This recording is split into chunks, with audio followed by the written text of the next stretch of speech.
So this week I'm driving the Subaru Outback, and I figured I'm going to try something new. When I get a vehicle, I typically climb through it and press all the buttons and drive it a little bit, and then I write a story or do a video review.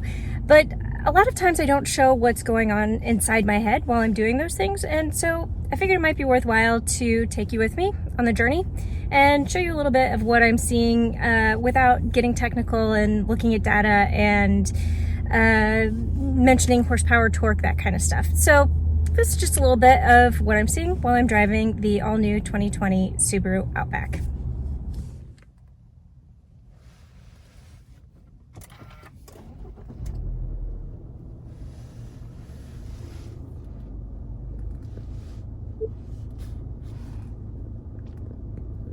All right, so we got the car turned on. Let's walk through some screens a little bit here. You know, the first thing you notice is this very large screen, and they've done a really nice job, I think, with integrating it into the center console. You can see the design like that.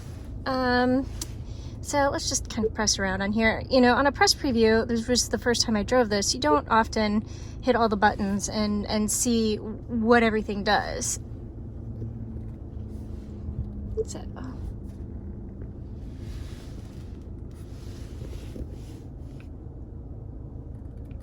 General home screen.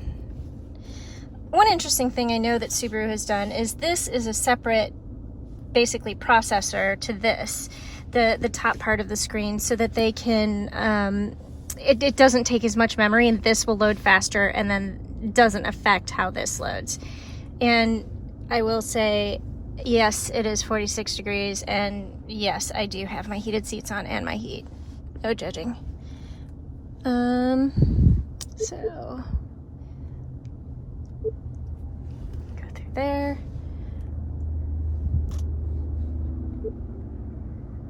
So home. Apps, what do the apps do? I don't have my phone plugged in, so you can't see Apple CarPlay.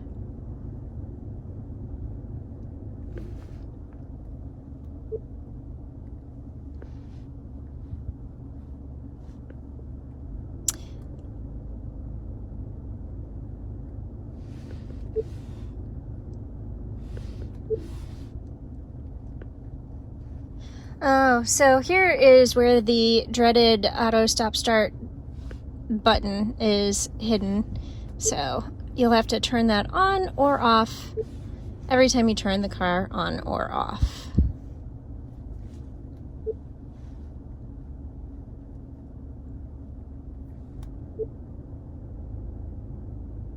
Yeah, that's kind of a pain.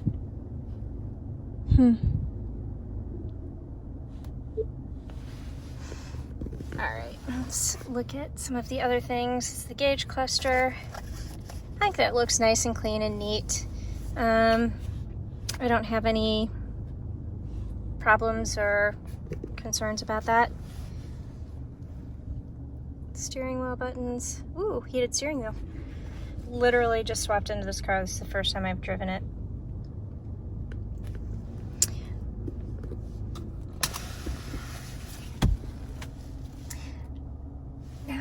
Let's see, I think I have the Monroney with me, so I should say, okay, so this is the Touring XT trim. So this has the up-level engine.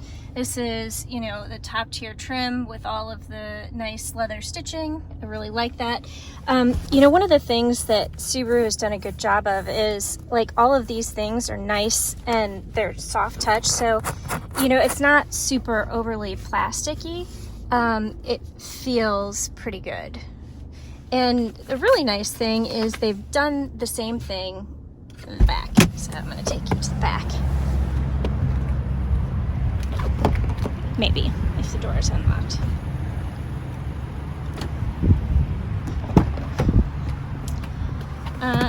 Again, top touring trim. So you get a couple of extra USB ports, heated seats back here. Now I will say, the one thing that I was surprised by and slightly disappointed by, I'm a driver with my seat in the far forward position, and so granted, if you had your seat further back, you wouldn't notice this, but anybody who's about 5 feet tall whoever sits behind you is going to have this view. And I don't think I like that. It doesn't look finished. And it was an unpleasant surprise. So see, somebody with their seat further back, you're not going to see any of that. But behind me, very short driver, you're going to see that. But oodles and oodles of legroom behind me. And these have a little bit of a heel on it too, so lots of legroom. Sorry. This would probably be closer to where my husband would sit, you know, a normal sized person. Still, as you can see, a lot of legroom back here. But the reason why I wanted to bring back here is because these seats are just as soft and squishy as the seats up front. Not to mention the fact that these materials here are also nice and soft. A lot of people, a lot of automakers will scrimp on the materials in the back seat because, one, they think nobody's ever going to sit there, or if they do sit back there, it's only a child, and why do they really care? So I get it, that's a place to save money, but Subaru didn't do that, and I appreciate it.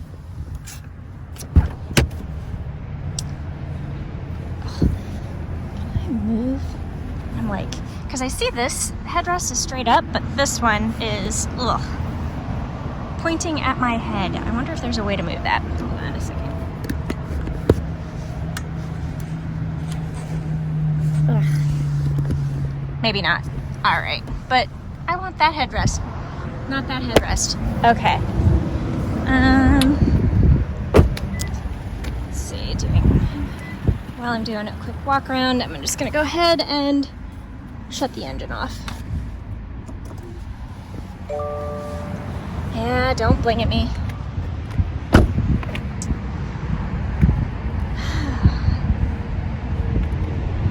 So I really like the wheels. I think they've done a good job with the trims and the accents. I think this is really cool. That's the first thing I noticed when they pulled up the vehicle was this little Outback badging right there.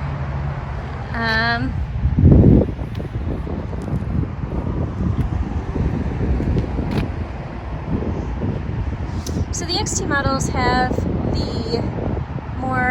the turbocharged up-level engine. Don't have any of the specs of the horsepower or anything like that in my head right now, because I haven't looked at anything.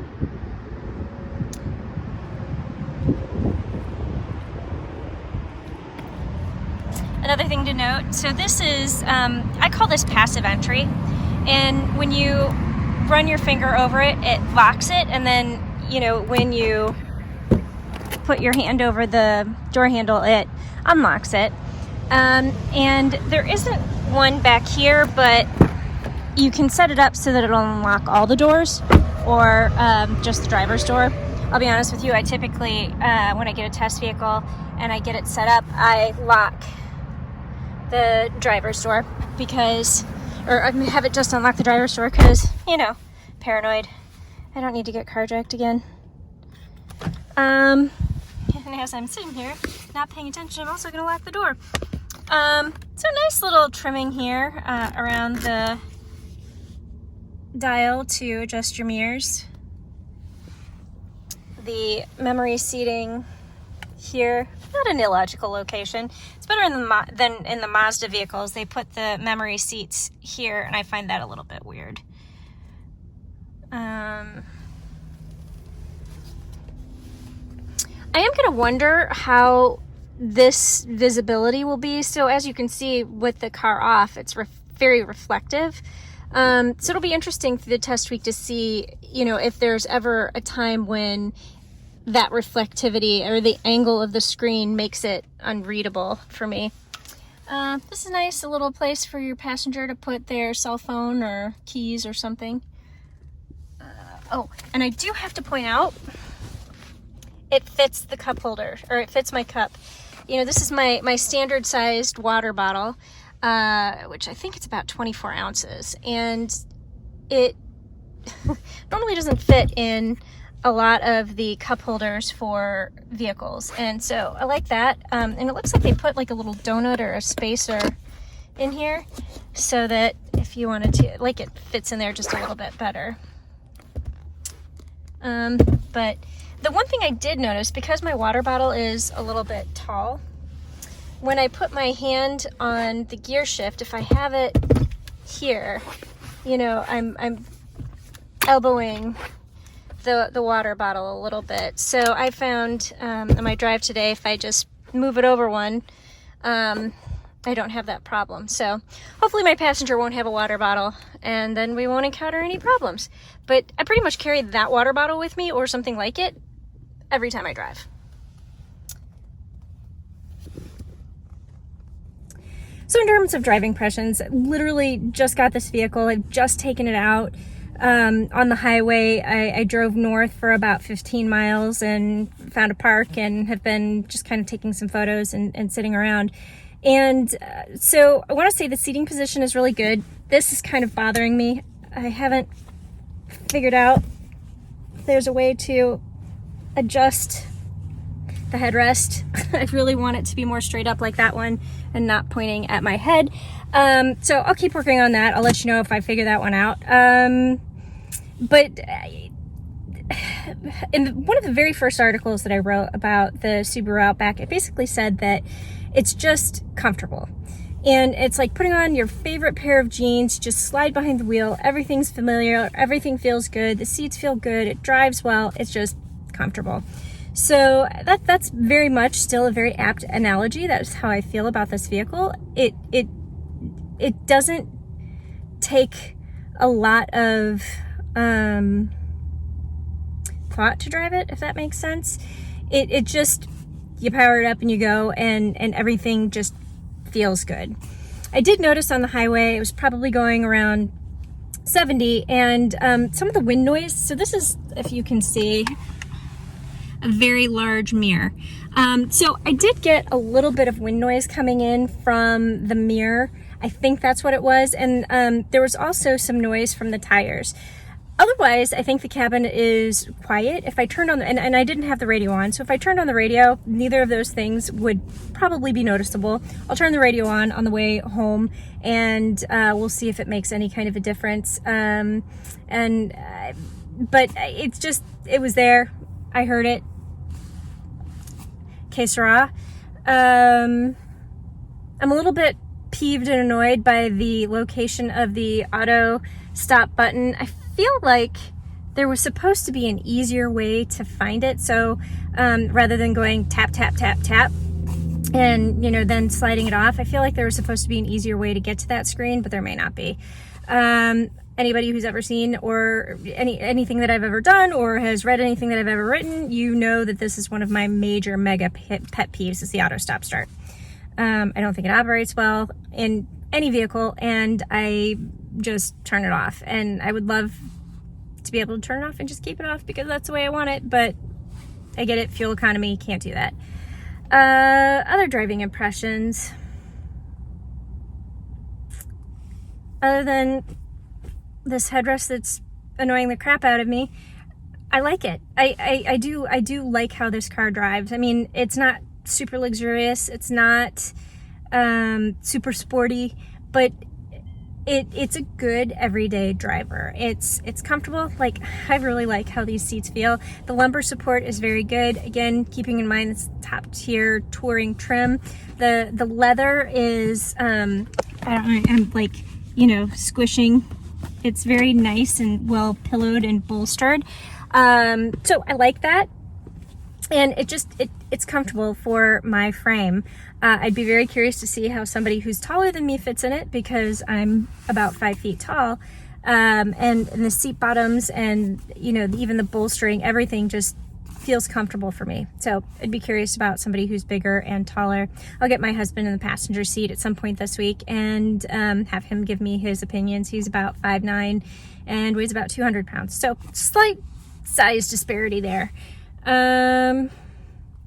Anything else? So far, I like the engine. You know, it's a good amount of power for passing, for accelerating onto the highway. Not dealing with a lot of traffic at the moment, so it's really hard to say how it does doing super aggressive maneuvers. But overall, again, I just keep coming back to the word comfortable. It's just comfortable. I'll play around with the apps, the screen, see if there's anything else there, but that's about what I got for the moment. I'll, as I'm driving, if I come up with anything else or have any updates, I will do another video.